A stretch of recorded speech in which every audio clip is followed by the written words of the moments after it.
Hi friends, எல்லோரும் எப்படி இருக்கீங்க? நல்லா இருப்பீங்க. பேசும் கிரகங்களிலிருந்து உங்கள் நித்யா ராஜேந்திரன். ஃப்ரெண்ட்ஸ், என்னடா இங்கே நின்றுட்டுருக்கேன்னு பார்க்குறீங்களா? உங்களுக்காக தான். உங்களுக்கு சரியாக எல்லா விஷயங்களையும் ரொம்ப புரிகிற மாதிரி சொல்லணும் அப்படிங்கிறக்காக பழைய செட்டப்பு முதல்லேருந்து பார்த்துட்ருப்பீங்கள்ல, அவங்களுக்கு தெரியும். முதல்ல நான் ஆரம்பித்தப்போ இந்த மாதிரி தான் போர்டு வச்சு நான் பேசுவேன் இல்லையா? அதே மாதிரி பண்ண வேண்டிய மாதிரி இப்போ ஒரு இது வந்துச்சு. உங்களுக்கு புரிகிற மாதிரி சொல்லணும். ஏன்னா நான் நிறைய தடவை சொல்லிட்டேன். நான் சொன்னாலும் ஒவ்வொரு தடவையும் இது கேட்டுக்கிட்டே இருக்கீங்க கேள்வி. சரி, புதுசாக வந்த நம்ம நிறைய சப்ஸ்கிரைபர்ஸ் இருப்பாங்க இல்லையா, அவங்களுக்கும் சொல்லிடலாம் அப்படிங்கிறக்காக நான் இன்றைக்கி போர்டு வச்சு செட்டப் பண்ணிட்டேன். என்ன பேச போகிறேன் அப்படின்னு சொல்லி கேட்குறீங்களா? ஃப்ரெண்ட்ஸ், வர 17ஆம் தேதி கிரகணம் வருது இல்லைங்களா? சூரிய கிரகணம். அந்த கிரகணத்தை பற்றி நிறைய பேர் நிறைய விஷயங்கள் கேட்டிருந்தாங்க. அம்மா, பூஜை ரூம் க்ளீன் பண்ணணுமா, குளிக்கணுமா, தர்பை போடணுமா, அந்த மாதிரியெல்லாம் நிறையா இருந்துச்சு. அதில் நிறைய கிரகண பதிவுகள் நான் சொல்லியிருந்தா கூட திரும்பி அவங்களுக்கு சந்தேகம் கேட்டிருந்தாங்க. ஃப்ரெண்ட்ஸ், அவங்களுக்கு சொல்லணும் அப்படின்னு சொல்லி நினச்சேன். அதுக்கப்புறம் பார்த்திங்கன்னா நிறைய அஸ்ட்ராலஜர்ஸ் என்ன பண்ணாங்கன்னா, 5 ராசிக்கு நல்லது, சில ராசிகளுக்கு கெட்டது, சில ராசிகள் போய் படுகொலையிலேயே விழுக போகுது அப்படின்னெல்லாம் சொல்லிட்டாங்க. இந்த கிரகணத்தினால அந்த ராசிகளுக்கெல்லாம் அந்த மாதிரி ஆகும் அப்படின்னெல்லாம் சொல்லியிருந்தாங்க. சரிங்களா? அதுக்கும் பதில் சொல்லணும் அப்படின்னு நினச்சேன். இன்னொரு அஸ்ட்ராலஜர் என்ன சொல்லியிருந்தாரு அப்படின்னா, 3rd வேர்ல்டு வார் வரப்போகுது. எதனாலனா இந்த கிரகணத்தினாலயா, இந்த கிரகணத்தினால 3rd வேர்ல்டு வார் வரப்போகுதான். சரி, இதுக்கான பதில்கள் எல்லாமே உங்களுக்கு சொல்லணும் அப்படின்னு சொல்லி நினச்சேன். அதுக்காக தான் இந்த பதிவு. முதல்ல நம்ம கிரகணம்னா என்ன அப்படிங்கிறத பற்றி சொல்லிடுறேன். அதாவது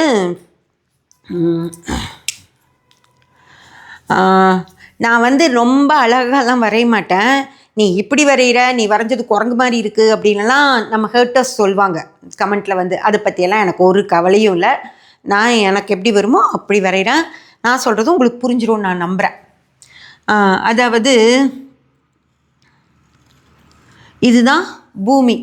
நம்ம பூமி நீள்வட்டமாக தான் இருக்கும். நல்லா காயின் வச்சு போடுற ரவுண்டு மாதிரி இருக்காது, நீள்வட்டம். அப்புறம் இப்படி கொஞ்சம் டில்ட்டிங்காக தான் சுற்றும் பூமி. இப்படி டில்ட்டிங்காக தான் சுற்றும். அப்படியே நேராக இப்படியே சுற்றுறதில்ல, இப்படி கொஞ்சம் சாய்வாக தான் சுற்றும். ஓகேயா? இதுதான் பூமியோட ஷேப்பு. இப்போது பூமிக்கு சூரியன் இங்கே இருக்குதுன்னு வச்சுக்கோங்க. சூரியன் இங்கே இருக்கா? இங்கிருந்த சூரியன் இப்படியே தன்னுடைய கதிர்களை பூமி மேலே பாய்ச்சும். அப்படி பாய்ச்சும்போது சூரியனோட கதிரோட இது இப்படி விழுகும். இப்படி இந்த பக்கம் வெளிச்சமாக இருக்கும். அது டே டைம். அதுக்கு நேர் ஆப்போசிட்டில் இந்த பக்கம் இருட்டாக இருக்கும். அது சூரிய ஒளி படாததுனால இருட்டாக இருக்கும். அது நைட் டைம். ஓகேங்களா? இதெல்லாம் நம்ம ஃபஸ்ட் ஸ்டாண்டர்ட்லேருந்து படிச்சுட்டு வந்திருக்கோம். எல்லாத்துக்குமே தெரியும். இப்படி இருக்கா? மிச்ச விஷயங்களும் எல்லாத்துக்கும் தெரியும். ஆனால் தான் எல்லாம் தேவையே இல்லாமல் மறந்து போகிறீங்க. இல்லைன்னா உங்கள் மண்டையில் ஓதுறாங்க பார்த்தீங்களா, அவங்க ஓதுறதுல எல்லாம் பயந்து போகிறீங்க. இந்த மறக்கிறது, பயந்துக்கிறது, இந்த 2 விஷயம் தான் நடக்குது. ஓகேயா? இப்போது இந்த சூரியனுக்கும் பூமிக்கும் இடையில 2 கிரகங்கள் இருக்குது, தெரியும் இல்லையா உங்களுக்கு? புதனும் சுக்கிரனும். அதாவது மெர்க்குரி, வீனஸ். 3ஆவதாக தானே எர்த் இருக்கும். இப்போ சூரியன் எங்கே இருக்குது அப்படின்னா, இந்த இடத்துல புதனும் இந்த இடத்துல சுக்கிரனும் இருப்பாங்க. ஓகேங்களா? இப்போது புதன் சுக்கிரன் இங்கே இருக்குது. பூமிக்கு துணைக்கோள் நிலவு. உங்களுக்கு தெரியும் இல்லையா? சந்திரன். அது பூமிக்கு ரொம்ப பக்கமாக இருக்கும் ஃப்ரெண்ட்ஸ். ஓகேங்களா? இதுதான் சந்திரன். இந்த புதன் சூரியனை இப்படி சுற்றி வரும். இது சுக்கிரன். இந்த சுக்கிரனும் சூரியனை இப்படி சுற்றி வரும். அது தாண்டி இங்கே இருக்கிற இந்த பூமியும் இப்படி சுற்றி வரும் சூரியனை. பூமிக்கு அப்புறம்தான் செவ்வாய் இருக்குது, குரு இருக்குது, சனி இருக்குது, மார்ஸ், ஜூபிட்டர், சாட்டன். 3 கிரகங்கள் பூமிக்கு தாண்டி இருக்குது. சூரியனை விட இங்கே சூரியன் இருக்குன்னா பூமிக்கு அப்புறம் அது இருக்கனால இப்படி சுற்றி வரும், பூமிக்கு தள்ளி தான் சுற்றி வரும். அதனால் இந்த கிரகங்கள் இப்படி சூரியனுக்கும் பூமிக்கும் நடுவில் கிரகங்கள், அந்த பெரிய கிரகங்கள் எதுவும் போகாது. ஆனால் இந்த புதனும் சுக்கிரனும் இந்த பூமிக்கும் சூரியனுக்கும் இடையில தான் இருக்கும். பூமி இப்படி சுற்றி வரும்போது இந்த சுக்கிரனும் புதனும் ஏதோ ஒரு இடத்துல இங்கே பூமிக்கும் சூரியனுக்கும் நடுவில் சுற்றிட்டு தான் இருக்கும். இந்த சூரியன் இங்கே இருக்கா, உலகம் இங்கே இருக்கா, இந்த புதன் இங்கே இருந்துச்சு அப்படின்னா இதுலேருந்து வர்ற கதிர் வந்து இங்கே புதன் மேலே பட்டு அதனோட நிழல் இங்கே பூமி மேலே விழுக தானே செய்யுமா செய்யாதா? நல்லா யோசிச்சு பாருங்கள். ஆனால் அந்த நிழல் வந்து பூமி மேலே விழுகாது. ஏன் விழுகாது அப்படின்னு பார்த்தீங்கன்னா, இது பூமிக்கும் புதனுக்கும் ரொம்ப தூரம். அதனால் அந்த நிழல் வந்து ரொம்ப ரொம்ப ரொம்ப மைன்யூட்டாக சின்ன அளவில் இங்கே வந்து விழுகலாம். அதே போல் இந்த புதனாலையும் இங்கிருந்து சூரியனை பார்க்குறோம் இல்லையா, சூரியனுக்கு நடுவில் வர்ற புதன் நமக்கு சூரியனை மறைக்க முடியாது. ஏன்னா பூமிக்கும் புதனுக்கும் தூரம் ஜாஸ்தி. அதனால புதனும் சூரியனை மறைக்க முடியாது. புதனோட நிழல் பூமி மேலே விழுந்தாலும் அது எங்கேயாவது இவ்வளோண்டு ஒரு கடுகு மாதிரி விழுந்துட்டு போயிடும். அதனால் நமக்கு அது அந்த நிழல் விழுந்ததே தெரியாது. அதே மாதிரி தான் சுக்கிரனும் பல கோடி மைல்கள் பூமிக்கும் சுக்கிரனுக்கும் இடைவெளி இருக்குது. அதே போல் சூரியன்கிட்ட இருந்தும் சுக்கிரனுக்கு பல கோடி மைல்கள் இடைவெளி இருக்கனால இங்கே பூமியிலேருந்து நம்ம சூரியனை பார்க்கும்போது இந்த சுக்கிரன் நடுவில் வந்தாலும் சூரியனை சுக்கிரனால் மறைக்க முடியாது. அதே போல் சூரியன்லேருந்து வர்ற கதிரை சுக்கிரன் மறைச்சாலும் அதனோட நிழல் பூமி மேலே விழுகாது. ஓகேங்களா? ஸோ நமக்கு நடுவில் புதனும் சுக்கிரனும் இருந்தாலும் கூட பூமிக்கு சூரியனுடைய கதிர்களை தடுத்தாலும் நிழல் நம்ம மேலே விழுகாததுனால அதை வந்து கிரகணம் அப்படின்னு சொல்லலை. ஆனால் நடந்துட்டு தான் இருக்குது. புரிஞ்சதுங்களா? அது கிரகணம்னே இல்லை, நம்ம சொல்ல வரல அவங்க யாருமே.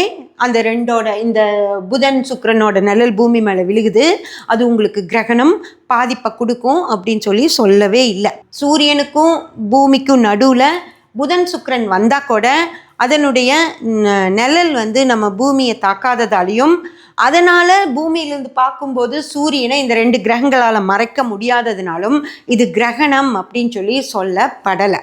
ஓகேங்களா? ஆனால் அது நடந்துக்கிட்டு தான் இருக்குது. ஒவ்வொரு நேரத்தில் அந்த 2 கிரகங்களும் மாற்றி பூமிக்கும் சூரியனுக்கும் நடுவில் போகும்போது அந்த நேரத்தில் அது கிரகணம் மாதிரி அது நடந்துக்கிட்டு தான் இருக்குது. அது நம்ம கண்ணில் பார்க்க முடியாது, அது நிழல் விழுகாதுங்கிறதுனால அது கிரகணம் அப்படின்னு சொல்லப்படலை. ஆனாலும் அது நடந்துக்கிட்டு தான் இருக்குது. சரிங்களா? இப்போது இது 2 கிரகணம் மாதிரி தான் அப்படின்னு நான் சொல்லிட்டேன். இப்போது இது நடக்குது இல்லையா, இது நடக்கிறதுனால உங்களுக்கு ஏதாவது பாதிப்பு இருக்குது அப்படின்னு சொன்னாங்களா? புதனுடைய நிழல் வந்து பூமி மேலே பட்டுருச்சு, அதனால் இந்த பாதிப்பு, இந்த ராசிகளுக்கு பாதிப்பு, இந்த ராசிகள் குழியில் விழுக போகுது, இந்த ராசிகள் முன்னேறி வரப்போகுது, சூப்பராக வரப்போகுது, அப்படி இப்படி ஏதாவது சொல்ல முடியுமா? நடந்துட்டு தான் இருக்குது, நடக்காமல் இல்லை. சரிங்களா? நடக்குது. அதே போல் தான் சுக்கிரனும் நம்ம சூரியனுக்கும் பூமிக்கும் நடுவில் சுக்கிரனும் வருது. ஓகேயா? அது வந்து இவங்களுக்கு டேட் கிடையாது, எப்போ சுக்கிரன் வரும் எப்போ சூரியன் வரும்னெல்லாம் கணிக்கிறது கிடையாது. அதனால் இந்த பாதிப்பு உங்களுக்கு வரும், இந்த கிரகம் உனக்கு இதை செஞ்சிரும், இந்த ராசிக்கு இது நடந்துரும் அப்படின்லாம் சொல்கிறாங்கல்ல, அதெல்லாம் எதுவுமே அவங்களால சொல்ல முடியல. ரெண்டாவது, இந்த ஐயர்கள்கிட்ட நீங்களும் போய் கேட்க மாட்டீங்க, புதனோட கிரகணம் வருதுங்களா சாமி, நான் ஏதாவது தர்பை போட்டு வைக்கணுமா, நான் தயிர் சாப்பாடு தான் சாப்பிடணுமா, இல்லை நாம் காலையிலேயே சாப்பிட்றணுமா, அடுத்த நாள் காலையில் வரைக்கும் சாப்பிடக்கூடாதா, அதெல்லாம் நீங்கள் கேட்கறதில்ல இல்லையா? புதன் கிரகணத்துக்கு. அதே போல் சுக்கிரன் கிரகணத்துக்கும். ஏன் அப்படின்னா உங்களுக்கு தெரியாது, இந்த புதனும் சுக்கிரனும் பூமிக்கும் சூரியனுக்கும் நடுவில் வருது, அந்த நேரத்தில் அந்த நிழல் நம்ம பூமி மேலே விழுகும், அது கிரகணம் அப்படின்னலாம் உங்களுக்கு தெரியாது. அந்த டேட்ஸோ டைமோ எதுவும் உங்களுக்கு தெரியாததுனால அங்கே வானத்தில் அது நடந்துட்டு தான் இருக்குது. இருந்தாலும் உங்களுக்கு தெரியாததுனால உங்களுக்கு எந்த பிரச்சனையும் இல்லாமல் போயிட்டுருக்கா? கரெக்டா? ஆனால் என்ன நடக்குதுன்னு பார்த்தீங்கன்னா, பூமிக்கு ரொம்ப ரொம்ப பக்கத்தில் நிலவு இருக்குது, சந்திரன். ஓகேங்களா? அந்த பக்கமாக இருக்கனால சூரியனோட கதிர் இங்கே பூமி மேலே விழுகும்போது இந்த சந்திரனோட நிழல் இங்கே பெருசாக விழுகும். புரியுதுங்களா? சந்திரன் பக்கமாக இருக்குது. நீங்களே வேணாலும் ஒரு கண்ணாடியில் நீங்கள் நின்றுக்கோங்க.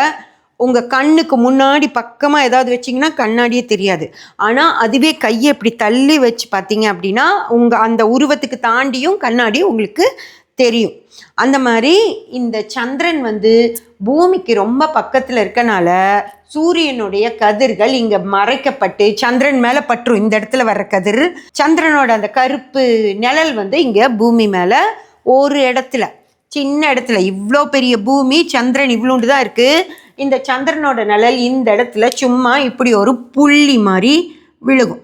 ஓகேங்களா? இந்த ஒரு ஏரியா, அங்கே என்ன ஊர் இருக்கோ, அங்கே என்ன நகரம் இருக்கோ, அது மேலே இந்த இடத்துல இப்படி விழுகும். இல்லை அங்கே ஒரு நாடு இருக்குது அப்படின்னா ஒரு நாட்டு மேலேயே.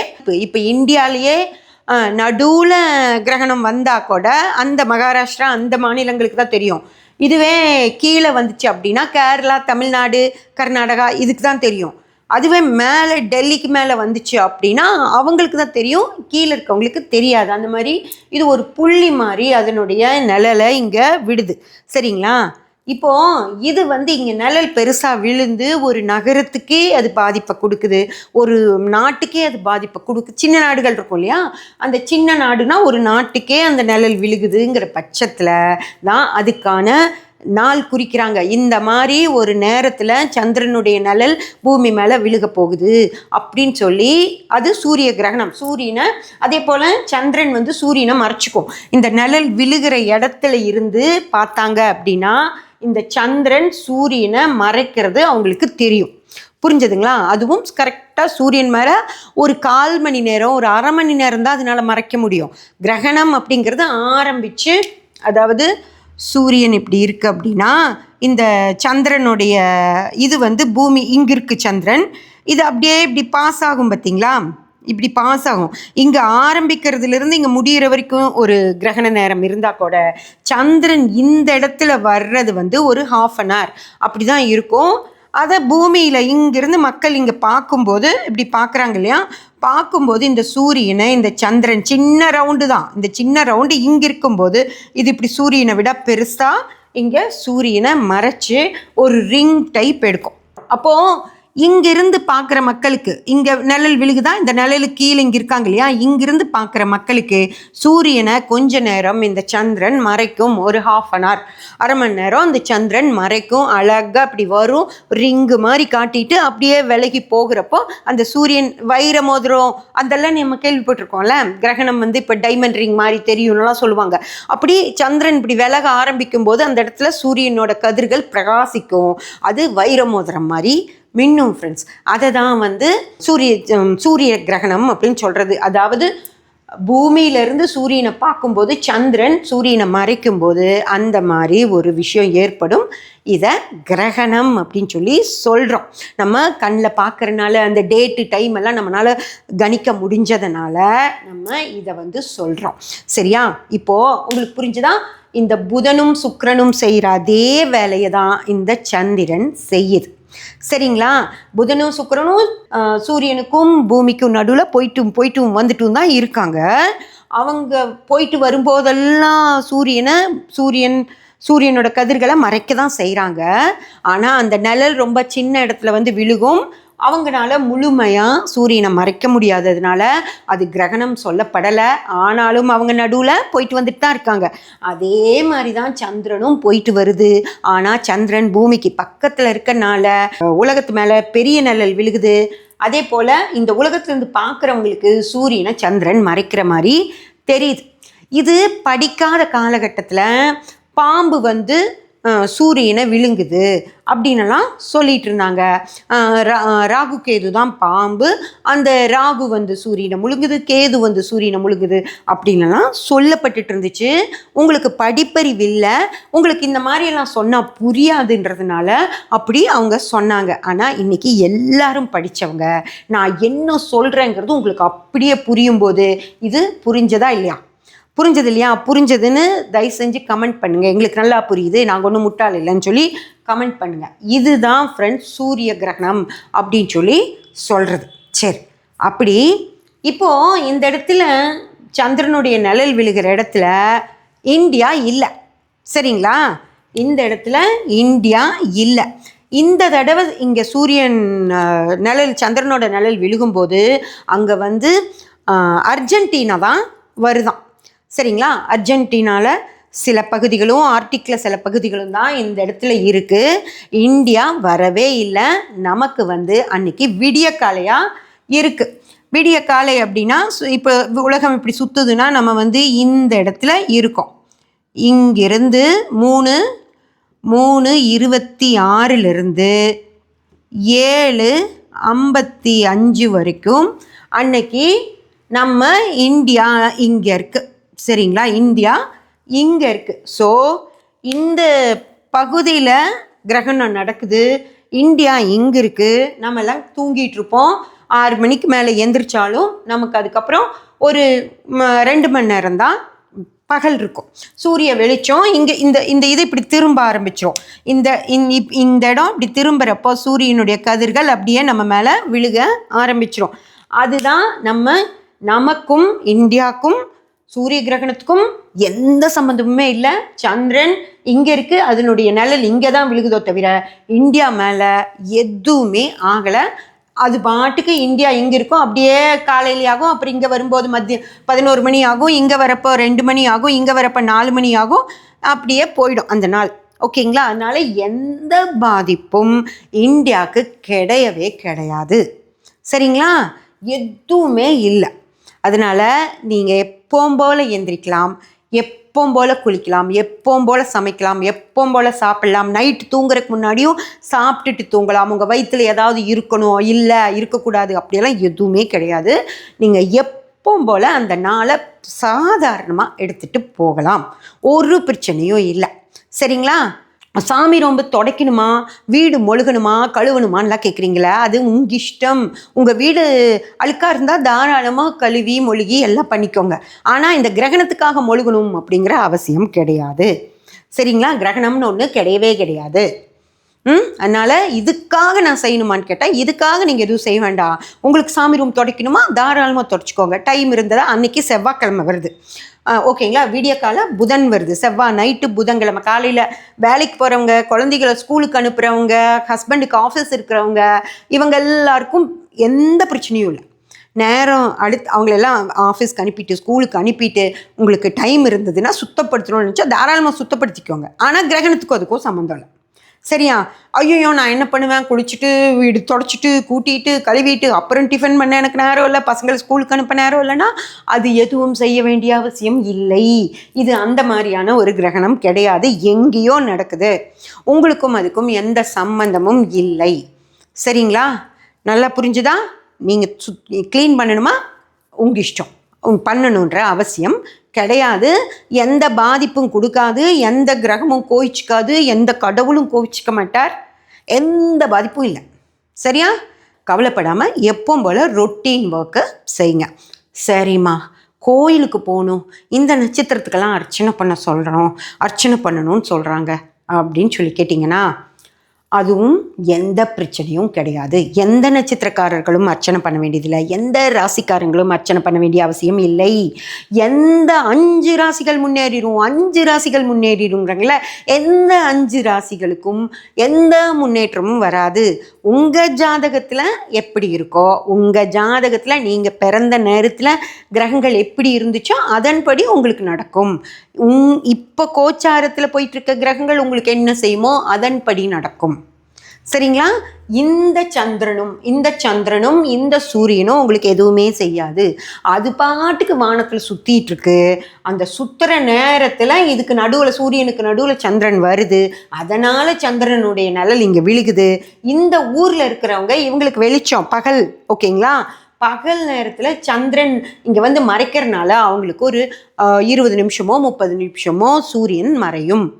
அதுவும் முழுமையெல்லாம் மறையாது, அப்படி கும்மிருட்டெல்லாம் ஆகாது. ஜஸ்ட்டு ஒரு சாயந்தர வேலை எப்படி இருக்கும் அந்த மாதிரி இருக்கும். சூரியனையெல்லாம் இந்த குட்டி சந்திரனால் மறைக்க முடியாது. சரிங்களா? ஒரு லைட்டாக ஒரு சாயங்கால வேலை மாதிரி இருக்கும், அவ்வளோதான். பகல்லையே சாயந்தர வேலை மாதிரி இருக்கும், அவ்வளவுதான் இங்கே நடக்குது. ஸோ இந்த சூரியனும் இந்த சந்திரனும் உங்கள் வாழ்க்கையில் எந்த பிரச்சனையும் பண்ண மாட்டாங்க. உங்கள் ஜாதகத்தில் இருக்க சூரியனும் சந்திரனும், இப்போ கோச்சாரத்தில் சுற்றிட்டு இருக்க சூரியனும் சந்திரனும் வேணால் உங்களுக்கு ஏதாவது பிரச்சனைகளை கொடுக்கலாமோ தவிர இவங்க தர மாட்டாங்க. அதனால் இவங்க நம்மளுக்கு என்னமோ செஞ்சுருவாங்க, இவங்க நம்மளுக்கு பிரச்சனையை கொடுத்துருவாங்க அப்படின்னு எதுக்குமே பயப்பட தேவையில்லை.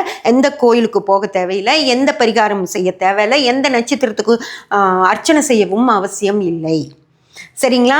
பசங்களை வீட்டில் இருக்கிற லேடிஸ்க்கு, பெரிய லேடிஸ்க்கு சொல்கிறேன், அம்மாவா மாமியாரெல்லாம் இருப்பீங்கள்ல, ஐயோ என் பையனுக்கு ஏதாவது ஆயிரும், இவ கோயிலுக்கு போக மாட்டேங்கிறா, வீட்லேயே சமையல் பண்ணிகிட்டு இருக்கா, காலையில் இருந்துச்சு கூலி கீழே அப்படின்னு ஆரம்பிச்சிடாதீங்க.